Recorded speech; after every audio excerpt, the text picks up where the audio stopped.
The film open with an introduction to the eccentric and highly educated village man known as Professor Maduka, or simply, Prof. Maduka is a unique figure in his community. Despite his brilliant mind, he chose to live a simple life, working as a local teacher and riding around the village on a bicycle to sell ice cream at a side hustle. What truly makes him stand out, however, is his wardrobe and his vocabulary. He dress in vintage, mismatched, oversized suits and speak exclusively in grandiloquent, complex English. He frequently leaves the village, including his adoring student Joseph, utterly confused. Joseph idolizes Maduka and constantly tries to mimic his big word, resulting in hilarious mispronunciation like incognito and incognition when trying to agree with his mentor. Maduka encourage the boy's dream but remind him that true intellectual discipline is required to reach his level.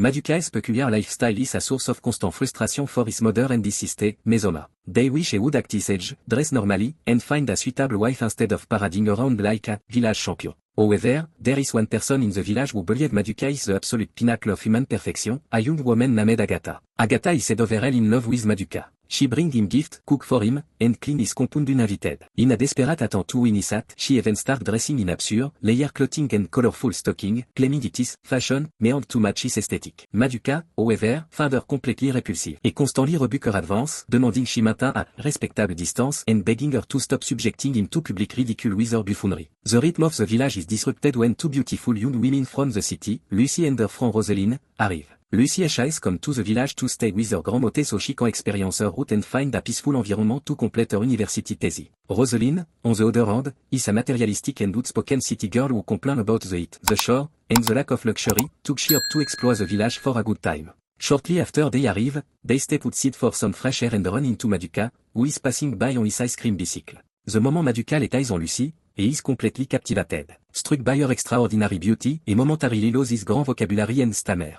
Recovering his composure, he offered them free ice cream as a token of welcome, and eagerly volunteered to be their personal tour guide around the village. The next day, Maduka arrived dressed in his usual flamboyant attire to take the ladies on a walking tour. Roseline is immediately irritated by him. She finds his excessive grammar exhausting, his cloth ridiculous, and his lack of accologable. She openly mock him, but Maduka handle insulte with polite, unwavering grace, focusing all his attention on Lucy. Lucy, conversely, is intrigued by him. She finds his intelligence fascinating and his attentive nature refreshing. She enjoys the tour immensely, much to Roseline's dismay. Roseline believes Lucy is entirely out of Maduka's league and constantly warns her friend not to encourage the village clown. Meanwhile, a new suitor enters the picture. Eugene, a wealthy, handsome, and arrogant engineer overseeing a massive project in the village, spot Lucy and immediately makes a move. Eugene is everything Roseline believes a man should be, rich, stylish, and well-traveled. Eugene tries to impress Lucy by boasting about his business, his PhD, and the 32 countries he has visited. He is incredibly self-absorbed, talking endlessly about his own achievement while barely giving Lucy a chance to speak. Roseline constantly pushes Lucy toward Eugene, believing him to be the ultimate catch, but Lucy remains hesitant, preferring a man who actually listens rather than one who just likes the sound of his own voice. Maduka's infatuation with Lucy only grows stronger. One evening, he pays her a late-night visit, bringing snack and checking up on her. Discovering that she is struggling with a difficult paragraph in her thesis, he offers his assistance. To Lucy's surprise, Maduka is incredibly brilliant, and effortlessly helps her structure her academic work, proving that his intelligence is far more than just a facade of big word. They share a tender, key moment, and Lucy begins to see the genuine, caring man beneath the eccentric exterior. The depth of Maduka's devotion is put to the test the following day. Lucy falls slightly ill and is resting in her room. Roseline, who detests domestic work, is left with a mountain of dirty laundry and a messy compound. When Maduka stops by to check on Lucy, Roseline sees the opportunity. She manipulates Maduka, claiming that Lucy is incredibly stressed about the shore and that a true friend would help out. Driven by blinding love, Maduka eagerly takes on the task. And not only cleans the compound but also wash all of their laundry, including their undergarments. H.S. burly friend, Obina, catch him in the act and is utterly horrified. Obina berates Maduka, telling him that a grown man and a professor should not be scrubbing women's underwear, calling him a fool for love. Maduka, however, is unbothered, et proudly declared that true love necessitates sacrifice, and he happily continues scrubbing, even forcing a reluctant Obina to help him pound him in the scorching sun. When Lucy wakes up and discovers what has happened, she is furious at Roseline for exploiting Maduka. She confronts her friend, appalled that she would treat a kind man like a servant. When Maduka returns to present them with a beautifully prepared meal which he humorously refers to as a medley of Oryza sativa and Phaseolus vulgari, rice and bean, Lucy is deeply touched by his selflessness. Despite Roseline's relentless mockery, Lucy's affection for Maduka begins to blossom. Hoping to deepen their connection, Maduka takes Lucy to a beautiful, secluded spot by the river. During their deep conversation, Lucy asks him why a man as smart as him is wasting away in the village. Maduka finally revealed his truth, he is not uneducated. In fact, he attended a state university and graduated with first class honor. He explained that his father and grandfather were both esteemed professors, and they chose to return to the village to honor their legacy and live a key life away from the overwhelming noise of the city. Touched by his profound sense of duty and his poetic word, Lucy opened up to him about her own vulnerability. She tearfully shares the tragic story of how she lost both of her parents to a severe flu, leaving her to navigate the world alone. Maduka comforts her with incredible tenderness, assuring her that her feelings are valid and that she is perfect just the way she is. Swept up in the emotional intimacy of the moment, they share a passionate kiss. However, the magic of the moment is fleeting. Once they return to reality,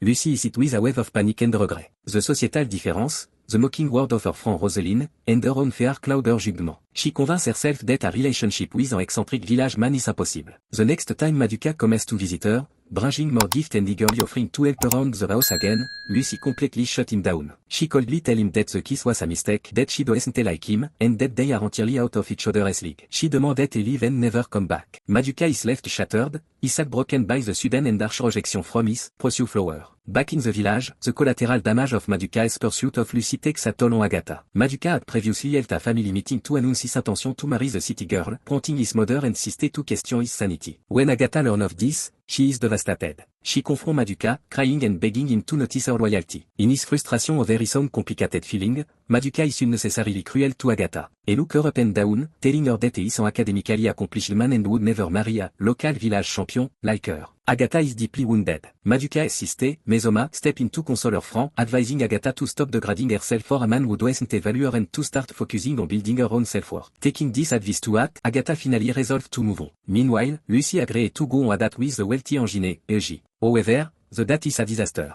Eugene spends the entire time talking about himself, ignoring Lucy's attempt to speak, and complaining about his ex-girlfriend who dumped him for being overbearing. Lucy realizes that Eugene is a terrible listener who only loves the sound of his own voice. Frustrated and exhausted by his arrogance, she breaks up with him right then and there. When she returns home, she discusses the situation with Rosalind.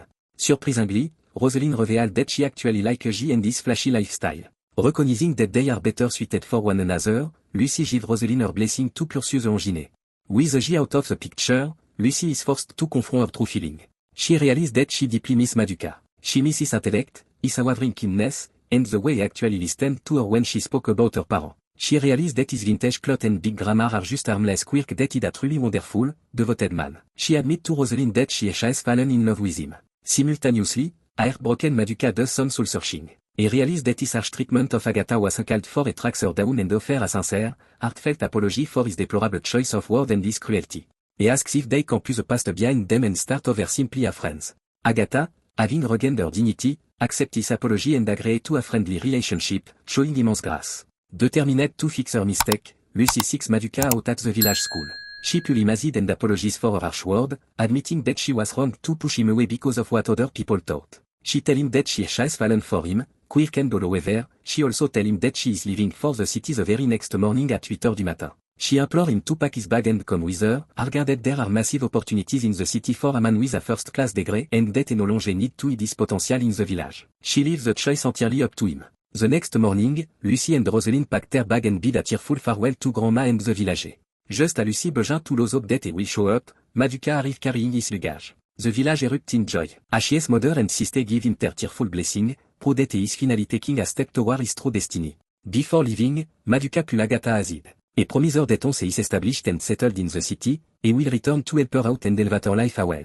With this promise made, Maduka leaves the village behind, embarking on a new journey with the woman he loves. The story fast forward to the future in the bustling city. The transformation in Maduka is nothing short of miraculous. Ashis shed his oversized vintage suits and excessive vocabulary for a sleek, modern, sophisticated corporate look, to Guesty retain his charming eloquence. Because of his first-class degree and brilliant mind, Ashis just secured a massive, high-paying corporate appointment. Lucy, too, has achieved her dream, having successfully defended her thesis and earned her doctorate. To celebrate their mutual success, they go out for a romantic dinner at a high-end restaurant. Maduka look across the table at Lucy, his eyes filled with absolute adoration. He reflect on their journey, thanking her for being the remarkable woman who believed in him when he was bereft of self-belief. He tell her that she was the catalyst for his anti-revolution. With tears of joy in his eyes, Maduka gets down on one knee, pulls out a stunning ring, and asks Lucy, his precious flower, to become his wife. Overwhelmed with emotion, Lucy happily says yes, culminating their beautiful love story. True to his character, Maduka does not forget where he came from or the promise he made. Sometime later,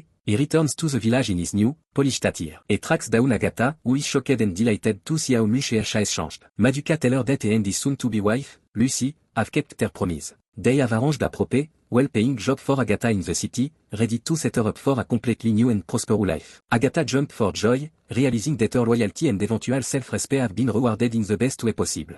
Maduka has not only found his own perfect ending but has brought happiness and success to those who supported him. And this is where the story ends. If you enjoyed this short recap, then watch the full film by searching Professor Madu on YouTube and enjoy. Share your thoughts in the comments below and do not forget to like and subscribe.